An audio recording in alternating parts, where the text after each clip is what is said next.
दोस्तों, अगर आप भी सावन महीने में करते हैं ये गलतियां तो हो जाइए, सावधान नहीं होगी।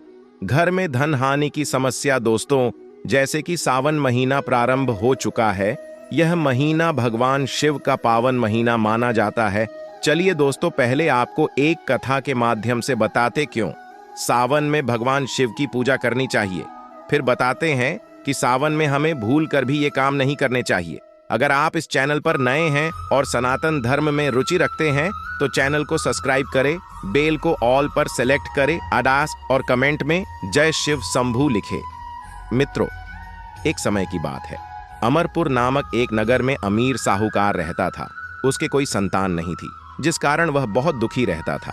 संतान प्राप्ति के लिए वह हर सोमवार कर भोलेनाथ की पूजा किया करता था।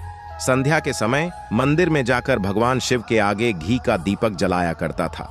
उसकी भक्ति देखकर माता पार्वती बहुत प्रसन्न हुई और भोलेनाथ से कहने लगी, हे प्राणनाथ, यह आपका सच्चा भक्त है, कृपा करके इसकी मनोकामना पूरी कर दें। यह सुन भोलेनाथ बोले, पार्वती, पूर्व जन्म के कर्मों के कारण इसके भाग्य में संतान सुख नहीं है। परंतु माता पार्वती नहीं मानी। तब भोलेनाथ ने स्वप्न में उस साहूकार को दर्शन दिए और संतान प्राप्ति के वरदान के साथ साथ यह भी बताया कि उसका पुत्र अल्प आयु होगा और उसकी आयु मात्र 16 वर्ष की होगी। यह सुनकर साहूकार प्रसन्न तो हुआ, परंतु साथ ही साथ चिंतित भी हो गया। यह सारी बात उसने अपनी पत्नी को भी बता दी। पुत्र के अल्प आयु होने की बात जानकर साहूकार की पत्नी भी बहुत दुखी हुई, लेकिन साहूकार ने अपने सोमवार के व्रत का नियम नहीं छोड़ा।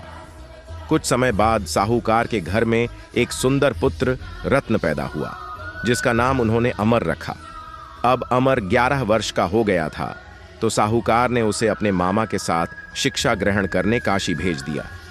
साहूकार ने उन्हें रास्ते के लिए कुछ धन दे दिया और कहने लगा, तुम जहां भी रात्रि विश्राम करो वहीं यज्ञ आदि करके ब्राह्मणों को भोजन करवा देना। अमर अपने मामा के साथ यात्रा पर निकल पड़ा। रास्ते में वो एक राज्य में पहुंचे जहां राजकुमारी का विवाह हो रहा था, परंतु जिस राजकुमार से उसका विवाह होना था वह अचानक किसी कारण से एक आंख से अंधा हो गया। यह बात किसी को पता न चले, इसलिए राजकुमार के पिता ने अमर से दूल्हे की जगह बैठने की विनती करी। अमर ने यह विनती स्वीकार कर ली और राजकुमारी चंद्रिका से विवाह कर लिया।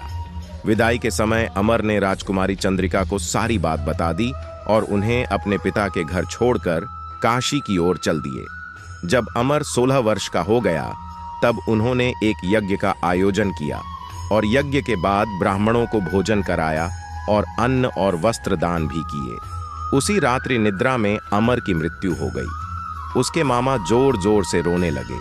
उनका विलाप सुनकर भोलेनाथ और माता पार्वती वहां आ पहुंचे।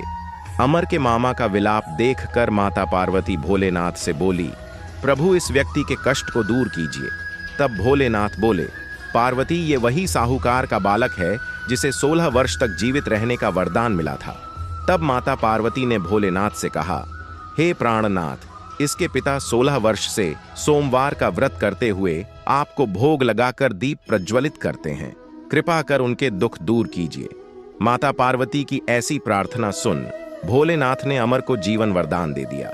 वरदान प्राप्त होते ही अमर जीवित हो गया। स्वस्थ होते ही वह अपने नगर की ओर वापस लौट चला। तब रास्ते में वह राजकुमारी चंद्रिका के पास आ पहुंचा। वहां के राजा और राजकुमारी चंद्रिका ने अमर को पहचान लिया। राजा ने राजकुमारी चंद्रिका को अमर के साथ उसके घर की ओर विदा किया। वहीं दूसरी ओर साहूकार यह जानते थे कि 16 वर्ष की आयु में उनके पुत्र की मृत्यु निश्चित है। इस कारण वह बहुत दुखी थे और कष्ट में अपना जीवन बिता रहे थे। तभी उनका पुत्र अमर राजकुमारी चंद्रिका के साथ घर पहुंच गया। अमर को अपनी नवविवाहित पत्नी के साथ देखकर साहूकार ने बहुत प्रसन्न हुए। उसी रात भोलेनाथ ने साहूकार को स्वप्न में दर्शन दिए और कहने लगे, हे साहूकार, तुम्हारे सोमवार के व्रत से प्रसन्न होकर मैं तुम्हारे पुत्र को लंबी आयु प्रदान कर रहा हूं। हे भोलेनाथ, जैसा दुख आपने पहले साहूकार को दिया वैसा किसी को मत देना। और जैसे बाद में उनके पुत्र को लंबी आयु प्रदान करी, वैसे ही इस कथा को कहने वाले, सुनने वाले और हुंकारा भरने वाले सब पर कृपा करना। जय भोलेनाथ, जय माता पार्वती।